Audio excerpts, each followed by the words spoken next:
Primero tenemos las meninges del cerebro y como más superficial vamos a encontrar a la dura madre. Esta está constituida por dos capas, la capa endóstica y la capa meningea. Estas se encuentran estrechamente unidas a excepción de determinadas líneas en las que se separan para formar los senos venosos. La capa endóstica no es nada más que el periósteo que recubre la superficie interna de los huesos del cráneo, pero en el agujero magno no se va a continuar con la dura madre de la médula espinal. Alrededor de los márgenes de todos los orificios del cráneo, esta se continúa con el periósteo de la cara externa de los huesos del cráneo.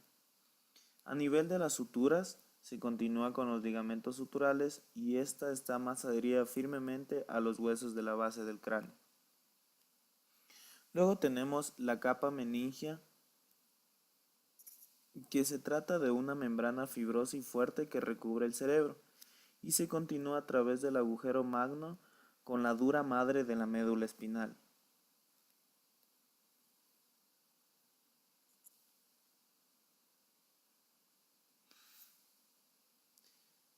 La capa meninge se prolonga con cuatro tabiques hacia el interior y divide la cavidad craneal en espacios que se comunican libremente y alojan las subdivisiones del cerebro.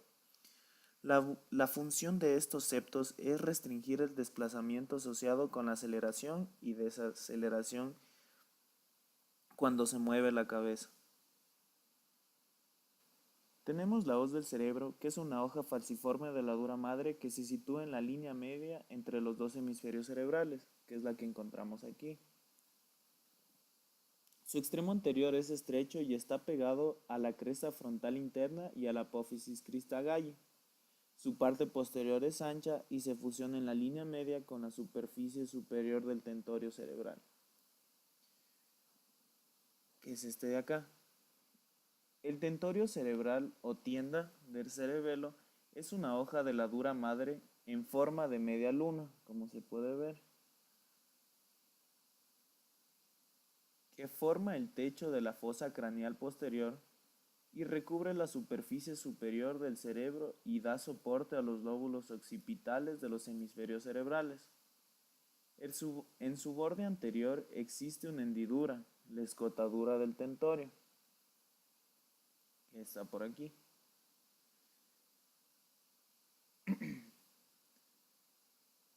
Para el paso del mesencéfalo, que origina un borde libre interno y uno externo adherido o borde fijo. Podemos observar aquí que la hoz del cerebro y la hoz del cerebelo se encuentran fijadas a la superficie superior e inferior del tentorio respectivamente. La hoz del cerebro es una pequeña hoja falciforme de la dura madre fijada a la cresta occipital interna y se proyecta entre los dos hemisferios cerebelosos. Su margen posterior fijo contiene el seno occipital. Tenemos el diafragma de la silla turca, que es un pliegue circular de la dura madre que forma el techo de la silla turca, que es el que se encuentra aquí. Una pequeña apertura en su centro permite el paso del tallo de la hipófisis. La duramadre recibe las ramas del trigémino, del vago y de los tres primeros nervios raquídeos cervicales, así como ramas del tronco simpático. La duramadre presenta numerosas terminaciones sensibles al estiramiento, que son responsables de la cefalea. La irrigación de la dura madre está dada por muchas arterias que proceden de la arteria carótida interna, maxilar, faringes ascendentes, occipitales y vertebral. Desde un punto de vista clínico, la más importante es la arteria meningea media, que puede verse afectado por traumatismos cráneoencefálicos. La arteria meningea media surge de la arteria maxilar en la fosa infratemporal. Penetra la cavidad craneal a través del agujero espinoso y luego se sitúa entre las capas endóstica y meningea de la dura madre. Tenemos la vena meningea que se sitúa en la capa endóstica de la dura madre. La vena meningea media sigue las ramas de la arteria meningea media y drena en el plexo venoso preterigoideo o el seno esfenoparietal. Estas venas se encuentran lateralmente a las arterias. Senos venosos de la dura madre. Los senos venosos de la cavidad craneal se sitúan entre las capas de la dura madre. Su función principal es recibir sangre desde el cerebro a través de las venas cerebrales y líquido cefalorraquídeo del espacio subaracnoideo a través de las vellosidades aracnoides. La sangre de los senos durales drena finalmente en las venas yugulares internas en el cuello. Los senos durales están tapizados por el endotelio y sus paredes son gruesas, pero carecen de tejido muscular. No tienen válvulas. Las venas emisarias, que carecen de válvulas, conectan los senos venosos durales con las venas diplóticas del cráneo y con las venas del cuero cabelludo. El seno sagital superior ocupa el borde fijo de la hoz del cerebro. Empieza anteriormente en el agujero ciego, donde ocasionalmente recibe una vena procedente de la cavidad nasal. Tiene un trayecto en dirección posterior, realizando una impronta sobre la calvaria.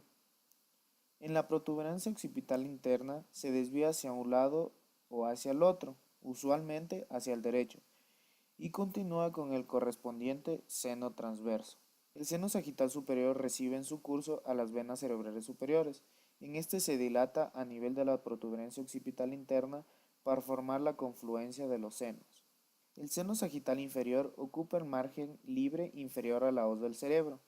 Tiene un trayecto hacia atrás y se une a la vena cerebral magna y a nivel del margen libre del tentorio del cerebro para formar el seno recto. Este recibe unas pocas venas cerebrales procedentes de la superficie media de los hemisferios cerebrales. El seno recto ocupa la línea de la unión de la hoz del cerebro con el tentorio del cerebelo. Está formado por la unión del seno sagital inferior con la vena cerebral magna. Finaliza girando hacia la izquierda y a veces a la derecha para formar el seno transverso. Los senos transversos son estructuras pares que empiezan en la protuberancia occipital interna. El seno derecho suele continuarse con el seno sagital superior, mientras el izquierdo se continúa con el recto. Cada seno ocupa el margen fijo del tentorio del cerebro, haciendo impronta sobre el hueso occipital y los ángulos posterior e inferior del hueso parietal. Los senos transversos reciben los senos petrosos superiores, las venas cerebrales inferiores, las venas cerebelosas y las venas diplóticas. Estas finalizan desviándose hacia abajo como los senos sigmoideos. Los senos sigmoideos son una continuación directa de los senos transversos. Cada seno gira hacia abajo y medialmente, realizando una impronta en la parte mastoidea del hueso temporal. En este lugar, el seno se sitúa posteriormente al antro mastoideo. El seno gira entonces hacia adelante e inferiormente a través de la parte posterior del agujero yugular para continuar con el bulbo superior de la vena yugular interna. El seno occipital es un pequeño seno que ocupa el margen fijo de la hoz cerebral. Empieza cerca del agujero magno, donde se continúa con las venas vertebrales y drena en la confluencia de los senos. Los senos cavernosos están situados en la fosa craneal media en cada lado del cuerpo del hueso esfenoides. Su interior está atravesado por numerosas trabéculas que le confieren la apariencia esponjosa, de lo que deriva su nombre. Cada seno se extiende desde la hendidura orbitaria superior enfrente del ápice de la parte petrosa del hueso temporal, que se sitúa por debajo. La arteria carótida interna, rodeada por su plexo simpático, tiene un trayecto a través del seno. La arteria carótida interna, rodeada por el plexo simpático, tiene un trayecto a través del seno. El nervio abducens también pasa a través del seno. Los senos petrosos superior e inferior son pequeños senos situados en los márgenes superior e inferior de la parte petrosa del hueso temporal y a cada lado del cráneo. Cada uno de los senos superiores drena el seno cavernoso en el seno transverso y cada uno de los senos inferiores drena el seno cavernoso en la vena yugular interna. La aracnoides es una membrana delicada e impermeable que recubre el cerebro y que se sitúa entre la pía madre internamente y la dura madre externamente. Está separada de la dura madre por un espacio virtual, ese es el espacio subdural, relleno de una película de líquido. Se separa de la pía madre por el espacio subaracnoideo, que está llena de líquido cefalorraquídeo. Las superficies externas e internas de la aracnoide se hallan recubiertas de células mesoteliales aplanadas. La aracnoides forma puentes sobre los surcos de la superficie del cerebro y en ciertas situaciones la aracnoides y la pía madre están ampliamente separadas para formar las cisternas subaracnoides. Tenemos la cisterna cerebromedular y la cisterna interpeduncular. En ciertas áreas la aracnoide se proyecta en el interior de los senos venosos para formar las vellosidades aracnoides. Estas son más numerosas a lo largo del seno sagital superior. Las agregaciones de estas vellosidades aracnoideas se denominan granulaciones aracnoideas. Las vellosidades aracnoideas son los lugares donde el líquido cefalorraquídeo difunde hacia el interior del torrente sanguíneo. Todas las arterias y venas cerebrales se encuentran en este espacio, al igual que los nervios craneales. La aracnoide se fusiona con el epineuro de los nervios en su punto de salida del cráneo. En el caso del nervio óptico, la aracnoides forma una vaina para el nervio que se extiende en el interior de la cavidad orbitaria a través del canal óptico y se ve fusionado con la esclerótica del ojo. Así, el espacio subaracnoideo se extiende alrededor del nervio óptico hasta llegar al propio globo ocular. La pía madre es una membrana vascular recubierta de células mesoteliales aplanadas. Recubre estrechamente el cerebro tapizando las circunvoluciones y descendiendo a los surcos más profundos. Se extiende sobre los nervios craneales y se fusiona con su epineuro. Las arterias cerebrales que penetran en la sustancia del cerebro arrastran una vaina de pía madre con ellas. La pía madre forma la tela coroide del techo del tercer y cuarto ventrículo del cerebro y se funde con el epéndimo para formar los plexos coroideos en los ventrículos laterales